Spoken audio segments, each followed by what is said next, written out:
Wilma's home was the same vintage as the Titanic, and she wanted it to be heritage listed when she passed on. It was a wish shared by her daughter Carol. Then Norma came along, and she got the whole multi-million-dollar estate. And now the house is no more.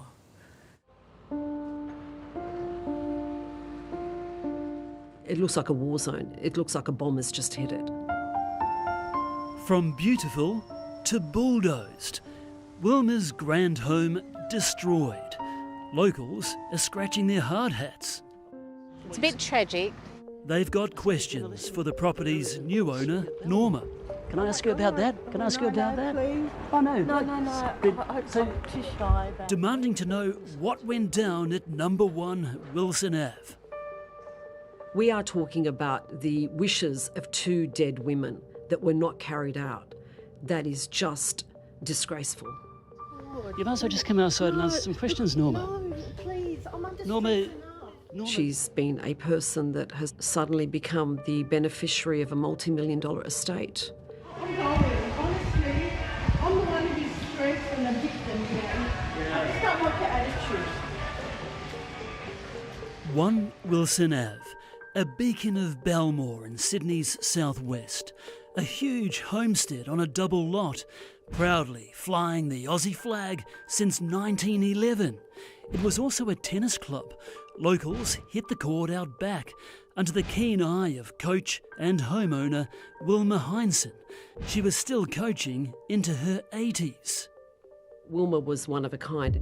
The tennis court held a lot of memories for, I would say, thousands of people throughout Sydney who had played there. Barbara Curry says that's how her friend Wilma met Norma Dagger. Norma is a local resident, and she took her child there to learn how to play tennis, and she befriended Wilma, and that's when Wilma, around that time, was diagnosed with a brain tumour. Did you see that? Neighbour Mick recalls seeing Norma visiting Wilma. And do you know what she was doing? I think caring or something like that, yeah. I'm not 100% sure. Wilma's friends cared for her too. They say they were frozen out. They feel very let down. One in particular, who was taking Wilma to her medical appointments at the height of her illness, and she was basically shut out. Wilma wanted her property heritage listed after she passed away. Bronwyn Hannah from Heritage and History approached local authorities on Wilma's behalf. Canterbury Council had considered heritage listing it, and they hadn't got through that process, and now it's demolished. No heritage listing here, just a demolition certificate. All thanks to Wilma's new friend Norma, who inherited the property.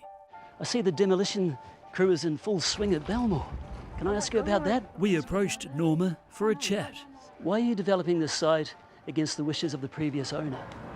Oh no, I didn't buy it from the owner. I got it from her daughter. It wasn't from her. Norma inherited the property from Wilma's daughter, Carol.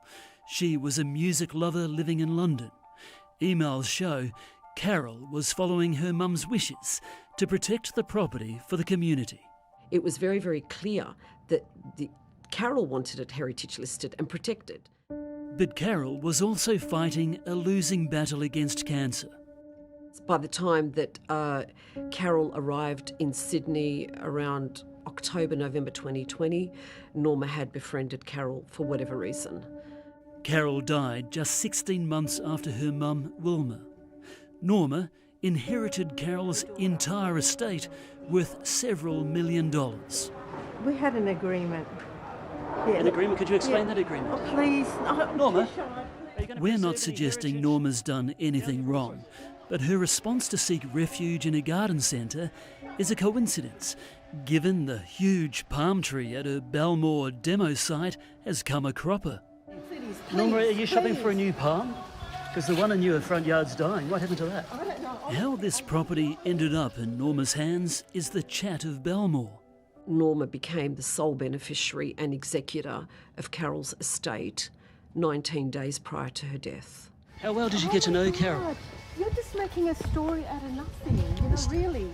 Carol's probate was publicly advertised to allow anyone to lay claim to the estate. It was granted the following month uncontested. Norma inherited the lot. Did you assist with the probate?